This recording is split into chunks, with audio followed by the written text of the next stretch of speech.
back. Today, we're going to go over step number 11 of the 28-point furnace tune-up and inspection.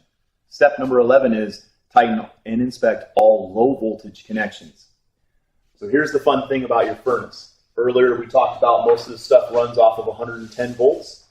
Well, some of this stuff also runs off of 24 volts. So all the wires that are running your high fire limits, they're running the sensors, running circuit boards, they're running your thermostat where you turn your unit on and off, all runs off of 24 volts.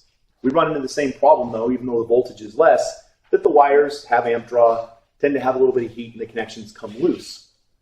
You'll find sometimes up here that wires where the heat, up here where the blower are, near this flue pipe that gets really hot, those little terminals will unscrew themselves. You go to turn your furnace on and it'll come on and then sporadically just shut off and then kind of come back on and makes all kinds of funny noises. It's because the wires came loose and it can't be controlled anymore.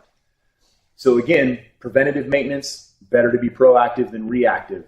Instead of waking up on a cold morning, trying to turn your heater on and it won't come on, maintenance and tune-ups, super important. You can start by doing just a tune-up and then start doing annual maintenance as recommended by the manufacturer and every utility company in the United States. They all recommend annual maintenance once a year, every year before you run it. We want to make sure that this thing runs so that you're not calling us on the first cold day of the year saying my equipment doesn't work and you're upset. We want to keep you warm and comfortable in your home. See you on the next video.